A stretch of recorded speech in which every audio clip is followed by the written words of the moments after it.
Hello everyone. आज के इस लेक्चर में हम कवर करने वाले हैं अकाउंटिंग इक्वेशन को। ठीक है जी। अकाउंटिंग इक्वेशन हम पढ़ने वाले हैं इसमें, जो कि यूपी बोर्ड क्लास 11th के लिए हेल्पफुल है ये काफ़ी लेक्चर। ठीक है ना, और स्पेशली उन्हीं के पर्पज से बनाया गया है ये। तो अकाउंटिंग इक्वेशन में अगर हम बात करें फंडामेंटल अकाउंटिंग इक्वेशन, तो इसमें क्या होता है कि जो भी हमारी संपत्ति होती है, जो भी एसेट्स यानी कि क्या बोलते हैं संपत्तियाँ, ठीक है ना, जो भी हमारी संपत्तियाँ होती हैं वो हमारी किसके बराबर होती हैं, वो हमारी लायबिलिटी और कैपिटल के बराबर होती है। लायबिलिटी को हम बोलते हैं दायित्व और कैपिटल को बोलते हैं पूंजी। ठीक है जी। तो जो भी हमारी संपत्ति होती है वो किसके बराबर होती है, दायित्व और पूंजी के बराबर होती है। इसी में हम पढ़ने वाले क्या चीज होती है ये कि तो accounting equation state the company total assets, कि किसी भी कंपनी की टोटल संपत्तियां, कुल संपत्तियां किसके बराबर होगी, वो बराबर होगी उसकी लायबिलिटी और शेयर होल्डर इक्विटी। ये शेयर होल्डर इक्विटी जिसको ना वही कैपिटल होती है हमारी, जो कि शेयर होल्डर इक्विटी इन्होंने बोला, इसी को हम जो पूंजी बोलते हैं। ठीक है ना, शेयर होल्डर की पूंजी।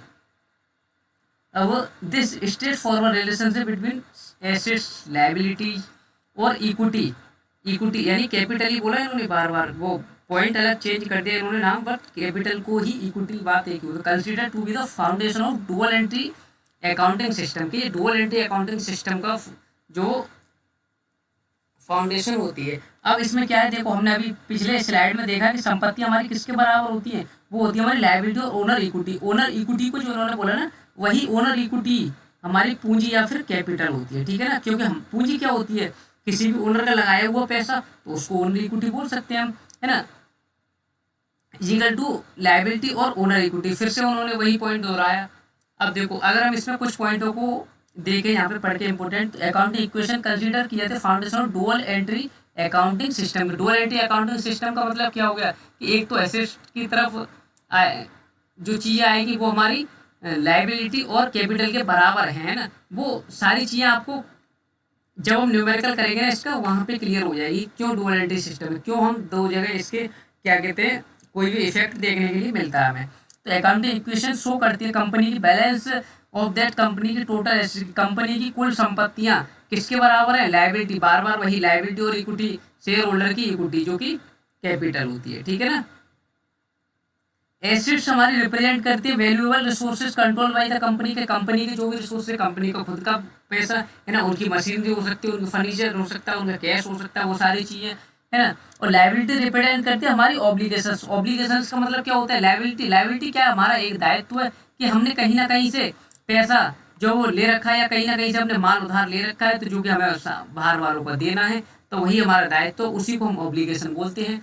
अब लायबिलिटी और शेयर होल्डर की इक्विटी रिप्रेजेंट करती है हमारी हाउ एसेट्स कंपनी फाइनेंस। ठीक है ना, कि कंपनी ने कहाँ से कितना पैसा ले रखा है, वो सारी चीजें हमारी लायबिलिटी बताती है। ठीक है, लायबिलिटी और शेयर होल्डर वाली जो साइड होती है। फाइनेंसिंग थ्रू डेब्ट शो करती है हमारी लायबिलिटी को। अब जैसे कि हमने किसी बैंक से लोन लिया, हमने किसी बैंक से ऋण लिया है ना, तो वो भी क्या हमारी, वो भी हमारी लायबिलिटी होती है ना। Financing through the issuing equity share, अब अगर अगर हमने कोई अंश जो वो जारी कर दिए है ना, वो भी हमारी क्या, वो हमारी शेयर होल्डर की इक्विटी होती है जो कि कैपिटल में कंसीडर करी जाती है। वही शेयर होल्डर की, वही शेयर होल्डर कौन होते हैं, जो कि कंपनी के एक तरीके से ये होता है ना, जैसे कि चार लोग मिलकर कोई कंपनी को चला रहे हैं, तो उनका खुद खुद जितना जितना भी पोर्शन, उनका जितना भी हिस्सा उनका कंपनी में होता है, उसी को हम शेयर होल्डर की इक्विटी बोल देते हैं। ठीक है ना।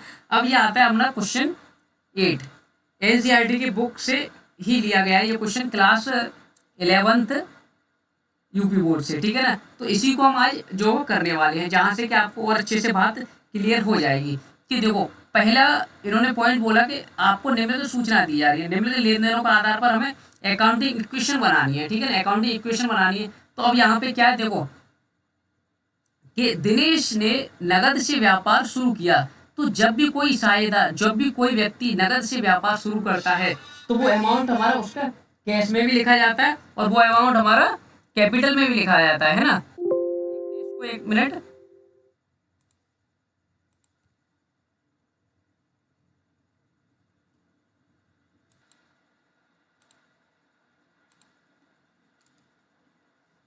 इसका चार्ट जो वो नेक्स्ट स्लाइड पे बनाते हैं। ठीक है ना, यहाँ पे बनाते हैं कि देखो सबसे पहले तो कैश की बात हुई, किसी ने नकद से व्यापार शुरू किया तो कैश आ जाएगा सबसे पहले, ठीक है ना। तो यहाँ पे लिख देते कैश। उसके बाद क्या आ सकता है, हाँ एक चीज़ और यहाँ पे क्या लिखा है इन्होंने कि दिनेश ने नकद से व्यापार शुरू किया तो 2 लाख रुपए 2,50,000 तो हो गया कैश, क्योंकि वो लेके आया कुछ ना कुछ तो कैश के तौर पे लेके आया। और उसी को हम कैपिटल भी बोलते हैं, नगद। यानी व्यापार शुरू करते समय जितना भी पैसा या फिर माल नगद लाया जाता है या फिर कोई संपत्ति नगद लाई है तो उस सबको जब हम मिला देते हैं तो वो हमारी कैपिटल हो जाती है, ठीक है ना। तो यही 2.5 लाख जो है वो हमारी पूंजी भी हो जाएगा। तो यहाँ पे लिख देते हैं इसी को कैपिटल, ठीक है। और देख लेते हैं क्या क्या आ सकता है यहाँ पे। इसको पहले हमें ये काम करना होगा।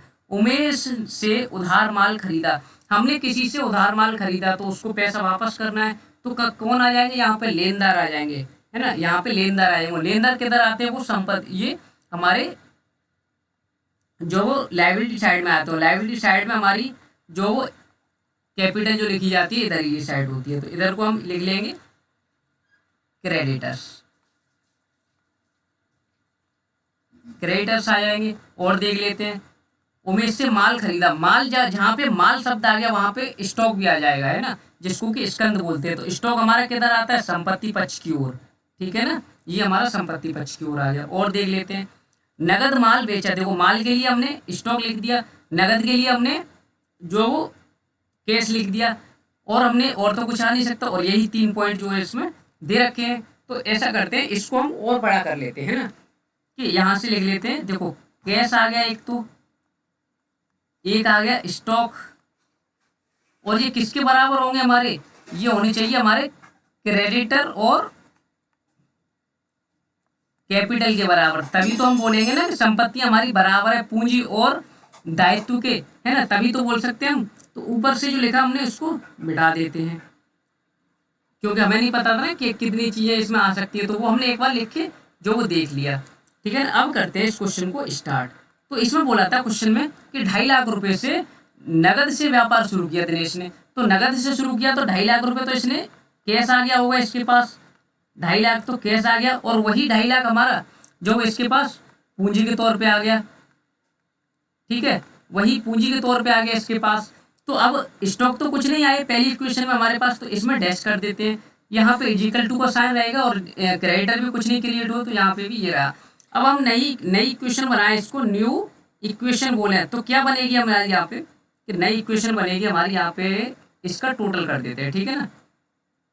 ये पहली इक्वेशन थी, तो टोटल हम जब इसका करते हैं तो ये 2.5 लाख रहेगा, यहाँ पे कुछ नहीं आया और यहाँ पे भी कुछ नहीं आया और यहाँ पे भी 2.5 लाख, ठीक है ना। दूसरा पॉइंट पढ़ लेते हैं, क्वेश्चन में क्या दे रखा है, ठीक है। दूसरे पॉइंट में बोला इन्होंने उमेश से माल खरीदा, उधार खरीदा।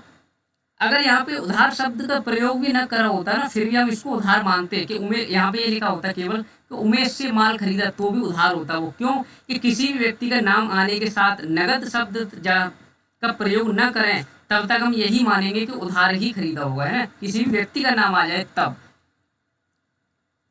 ठीक है। तो अब इन्होंने क्या बोला कि उमेश से उधार माल खरीदा 1 लाख रुपए का, तो उधार खरीदा तो कैश में तो कोई लेन देन हुआ नहीं, ये हमारी दूसरी इक्वेशन है। कैश में तो कोई लेन देन हुआ नहीं, तो यहाँ पे कर देंगे डैश। हाँ, माल खरीदा हमने 1 लाख रुपए का, है ना, तो 1 लाख रुपए हमारे स्टॉक आ गए। स्टॉक कहाँ पे यूज करते हैं, जहाँ पे माल की बात होगी, ठीक है। अब हमने किसी से उधार खरीदा तो लेनदार आ जाएंगे, बिल्कुल। और लेनदार कितने के आएंगे, जितने का हमने उधार माल खरीदा 1 लाख रुपए के, संपत्ति और पूंजी तो कोई हुई नहीं है। तो अब यहाँ पे बना देते हैं हम इसका टोटल करके न्यू इक्वेशन, ये हो जाएगी हमारी, यहाँ पे लिख देते हैं न्यू इक्वेशन, ठीक है। अब क्या आएगा, अब इसका टोटल कर देते हैं। ऊपर कितना था 2.5 लाख रुपए, इसका कितना आया 1 लाख रुपए, यहाँ पे इक्वल टू चली रहा था, इसका भी 1 लाख रुपए आया, और यहाँ पे 2,50,000 आ गया, ठीक है।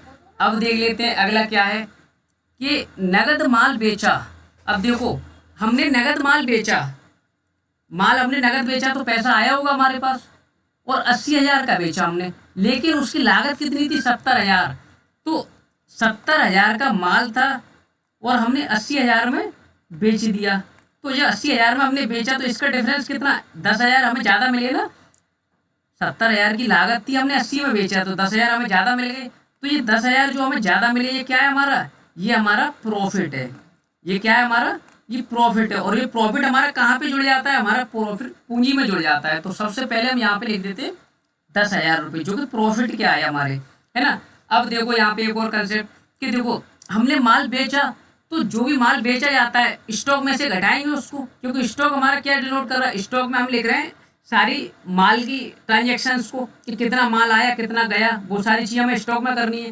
तो हमने माल बेचा तो हमारे पास से माल गया, लेकिन स्टॉक में से उसकी लागत घटाई जाती है। लागत कितनी है, 70,000। तो स्टॉक में से भी हम कितना घटा देंगे, यहाँ से 70,000 घटा देंगे, ठीक है ना। स्टॉक में से भी हम यहाँ से 70,000 घटाएंगे, लेकिन माल हमने बेचा कितने में, 80,000 में। तो हमारे पास तो कैश कितना आया, 80,000 आया। तो कैश में 80,000 जोड़ लेंगे, क्योंकि हमारे पास कैश आया 80,000 रुपए, ठीक है। ये है हमारी थर्ड इक्वेशन। यहाँ पे इक्वल टू का, यहाँ पे करेक्ट उधार में तो कुछ हुआ ही नहीं, ये हो गई। एक बार फिर से रिपीट कर लेते हैं, ठीक है। देखो यहाँ पे क्या बोला उन्होंने, माल नगद बेचा, नगद माल बेचा 80,000 रुपए में, लागत कितनी थी, 70,000 की। कोई माल हमारे पास 70,000 का था, हमने 80 में बेची, 10,000 का हमें प्रॉफिट नहीं हो गया। इन दोनों का डिफरेंस यानी 10,000 का हमें प्रॉफिट हो गया। और ये प्रॉफिट हमारा कहाँ जुड़ जाएगा, ये हमारा प्रॉफिट पूंजी में जुड़ जाता है। ये हमारा प्रॉफिट कैपिटल में जाके जुड़ जाता है। तो हमने ये कैपिटल में जोड़ दिया 10,000 रुपये। अब ये जो लागत है, हमने माल बेचा तो हमारे पास से माल चला गया होगा, हमारे पास जो भी स्टॉक था वो कम हो गए होंगे स्टॉक।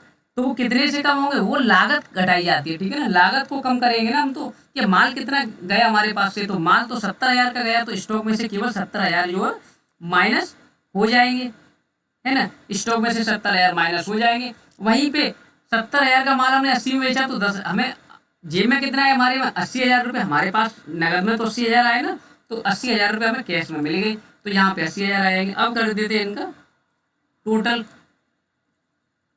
न्यू क्वेश्चन डाल के। तो देखो यहाँ पे कितना आएगा, 2,50,000 पहले से पड़े थे, 80,000 और आ गए हमारे पास। तो अब कितने हुआ ये, 3,30,000, ठीक है। 3,30,000, 1,00,000 का माल पड़ा था, ये 70 नहीं, यहाँ पे 60 आएगा, है ना। ये बाई मिस्टेक दिख गया, यहाँ पे हमने बताया सही, लिखा कर देते हैं ना। यहाँ पे 60,000 का माल हमने बेच दिया, तो 60,000 आएंगे यहाँ पे, ठीक है ना।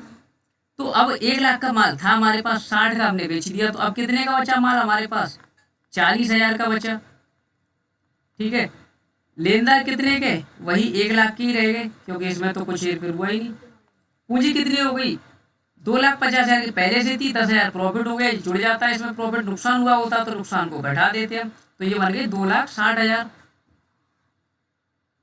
ठीक है। ये 2,60,000 हो गई। अब अगर हम दायित्व और पूंजी को जोड़ें, दायित्व क्या है हमारे क्रेडिटर, पूंजी क्या है हमारी कैपिटल जो लिखी है, तो इन दोनों को जोड़ते हैं तो ये 270 बैठ जाएगी। और जब हम इन दोनों को प्लस करें तो संपत्ति के बराबर होना चाहिए, संपत्ति के बराबर होना चाहिए। तो क्या बराबर हो रहा है, एक बार चेक कर लेते हैं इसको कि कहीं भी हम मिस्टेक तो नहीं करके आए हैं। तो कैश कितना आया हमारे पास, 80,000 रुपये। तो 80,000 और 2,50,000, ये हो गया 3,30,000। 40,000 का स्टॉक और है इसमें, तो ये तो हो गया कितना, 370, 370 हो गया ये। और ये भी 370 हो गया ना, ये हमने गलती, ये यहाँ पे 270 नहीं 370 है ये भी, है ना, क्योंकि 1,00,000 ये और 260 ये, तो 370 हो गया। 370, 360 होना चाहिए। 330 ये हो गया, और 60, 40 ये हो गया, 370 आएगा। इधर 20,000 का प्रॉफिट हुआ था, है ना, 80 और 60 यानी कि 20,000 का प्रॉफिट हुआ था हमने यहाँ पे भी। प्रॉफिट तो 10,000 का हुआ है, ये 60 नहीं 70 ही है, हमने यहाँ पे सही लिखा था। लागत को घटाते हैं ना, लागत हमारी 60 नहीं 70,000 थी, ठीक है ना। लागत हमारी 70,000 थी, तो अब यहाँ पे लागत 70,000 थी, तो ये तो 30 बचा होगा, है ना। अभी हमारे पास 30,000 का माल बचा होगा, तो ये 30,000 का। अब ये कितना हो गया,